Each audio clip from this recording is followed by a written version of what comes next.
Welcome, restless listener.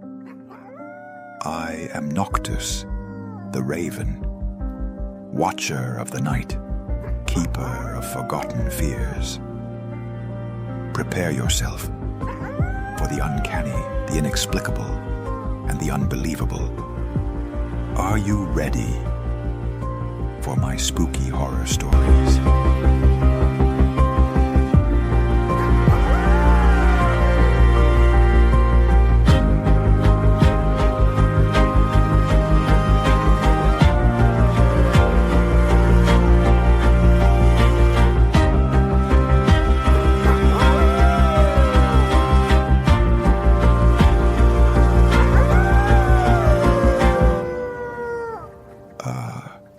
There you are again. Listen closely now. Tonight's story is called The Last Flight to the Beyond. A tale of two friends, one who could never get enough and who ultimately sent his best friend into the afterlife. Come join me now on a journey into the shadows. Our story tonight takes us to the outskirts of the U.S. metropolis, Los Angeles, where the two friends, Barry Wade and Stan Harper, run a small airline. Barry, as the pilot, takes care of the flights, while Stan is responsible for the maintenance of their only aircraft, as well as the paperwork. How many times do I have to tell you, Stan? I am not ready to take out new loans right now. We can still expand the business over time, once we have found more customers. But Barry, just think about it. With several modern machines, we would increase our earnings significantly in a very short time. Don't you want to be set for life soon? Of course, but I believe in natural growth, not in risky loans that, if something goes wrong, could jeopardize our entire existence. And now, end of discussion. I have to prepare for the flight. With that, Barry set off on his next flight, unaware that his partner, as he did every evening, was gambling away large sums of money at the poker table. 3 aces. This time I've got you, Mitch. Oh yeah? Then I'm curious to see what you say to the 4 deuces in my hand, Stanny boy. Damn it, now I'm broke. Can you give me a loan, Mitch? I'll give you my shares of the airline as collateral. Well, since you ask so nicely. Okay, I'll give you 10,000. Let no one say that I'm stingy, Stanny boy. But luck, as on many evenings before, was not on Stan's side. 2 kings. Well, Stanny boy, this time I guess I have the 3 aces. Ha ha ha. Sorry, my friend. And don't forget, you owe me $10,000. Sure, Mitch. You'll get your money. For certain. Visibly crushed, Stan left the poker game and made his way home. But when he confronted Barry the following day about selling his shares in the company, the conversation did not go as he had hoped. I'm sorry, Stan. I won't sign that. And according to our contract, either of us can only sell their shares with the other's consent. Then buy me out. With what? All my savings are tied up in the airline. Desperately, Stan tries his luck at several banks. But there, too, there is little to be done, as he has no capital to show for it. As he is just leaving a bank branch, he is suddenly grabbed by 2 men, who lead him into a small side street. Hey, Stan! Where do you think you're going?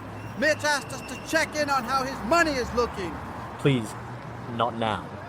I'll pay for it. Very soon, just believe me. Of course we believe you, but Mitch can get quite impatient when he thinks someone is stalling him. By the weekend, you bring Mitch the 10,000. Is that clear? Yes, it's clear. Please, stop. Come on, Johnny. I think he got the message. And if not, next time, he'll make acquaintance with my knife. Late at night, on the grounds of the small airline, Stan is alone. I'm sorry, Barry, but I have no other choice. You should have bought me out while you still had the chance. There. The timer will open the gas cylinder as soon as he is in the air. He will pass out and crash. For the insurance, it will be a clear case. Human error. Maybe good old Barry was just overworked. Then his shares pass to me.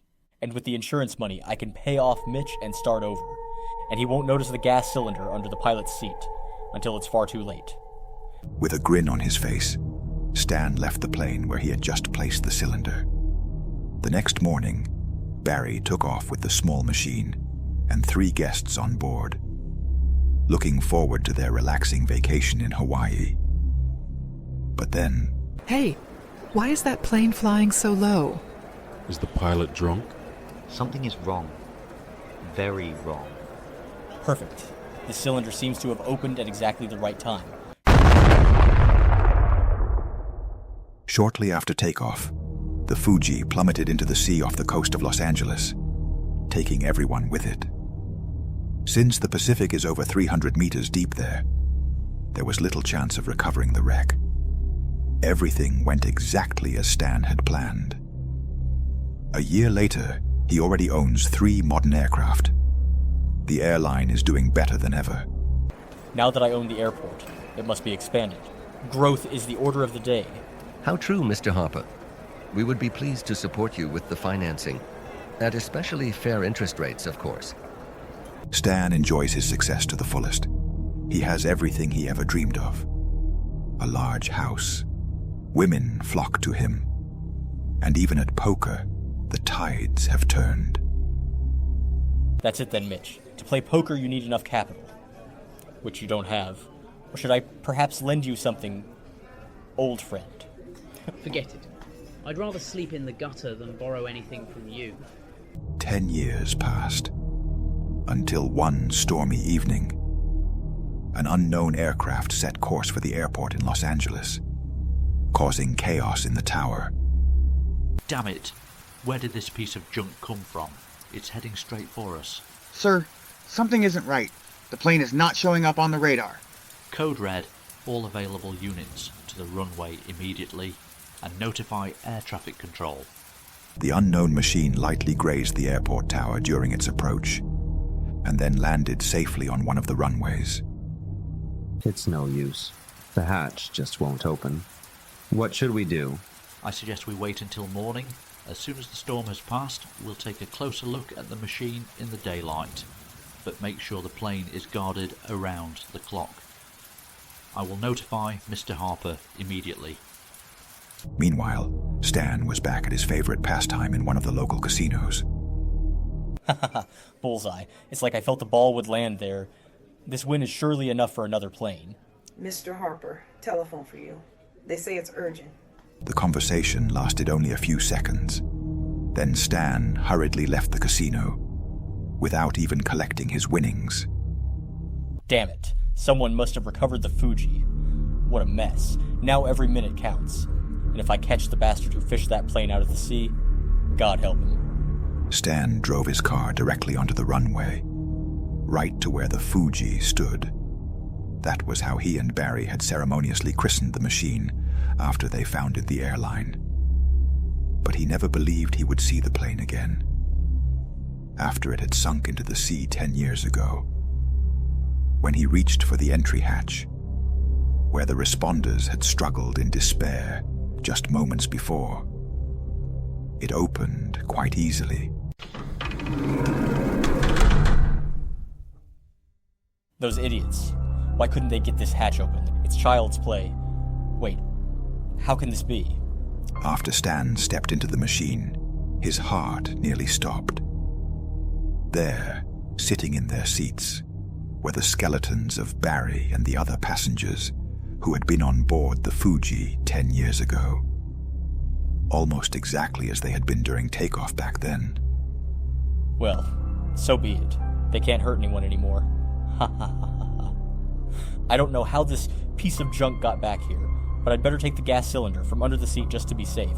I don't want any stupid questions. There. Now let's go. Hey, what's this? Who closed the hatch? That was me, Stan. My good, old friend. What? Barry, this must be a nightmare. This can't be real. Exactly, Stan. This is a nightmare. Your nightmare. Since you knew about the gas cylinder, there is now no longer any doubt. Then let's finally take off, Barry. With that, Barry's skeleton returned to the pilot's seat and started the machine. With Stan on board, You can't do this. You have no right. You're all dead, damn it. Correct, my friend. Thanks to your help, we are no longer among the living. And so, that you don't feel left out, I will now ensure that you share our state in the future.